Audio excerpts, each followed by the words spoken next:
ladies and gentlemen. It is indeed a great honor to join you as we gear up for one of the greatest and most anticipated African conservation conferences. African nations have created over 6.7 million square kilometers of protected areas.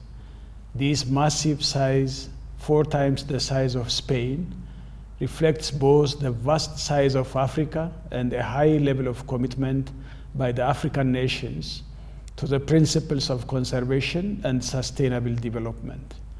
These areas are the principal safeguards for Africa's rich biodiversity.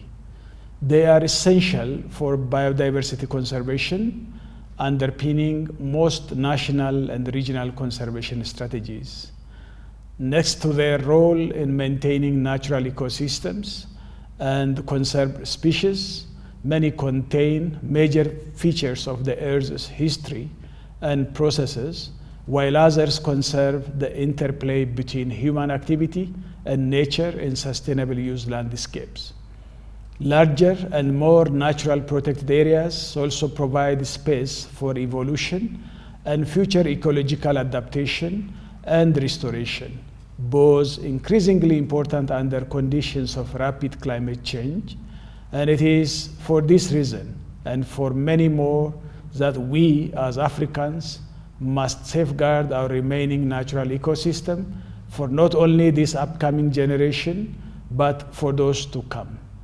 Unfortunately, the situation for many Africans' protected and conserved areas is bleak.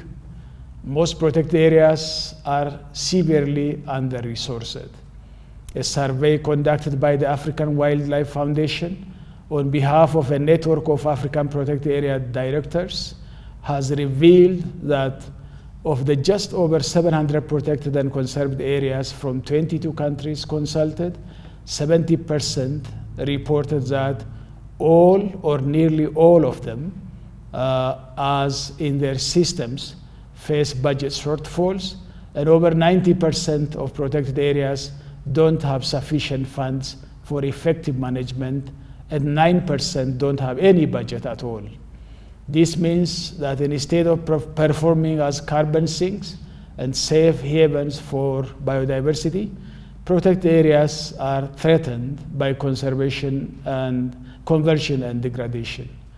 Global scientists already predict that under a business as usual scenario, we could also lose as much as 60% of the area currently set aside for conservation on the continent. We must turn this situation around. Your Excellencies, and we can. We have, in this moment, the opportunity to invest in the areas we have set aside as the backbone of natural infrastructure that underpins the aspirations we have set out in Agenda 2063. This opportunity has been presented by the upcoming IUCN Africa Protected Area Congress in July this year. At this Congress, for the first time ever, Africa will be presented with an unparalleled opportunity to chart a path that balances economic growth with conservation of Africa's natural capital. This must be done through strategic choices and investments driven by the best available knowledge and long-term thinking.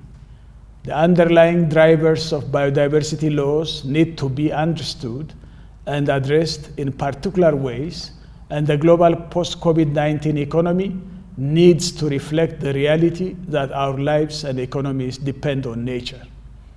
I believe that the APAC Congress will definitely welcome this realization and push us towards a clearer developmental trajectory. I am therefore very pleased to be joining my peers in leading this conservation through our patronage. At this juncture, I would like to thank President Moawi and President Usufu joining me.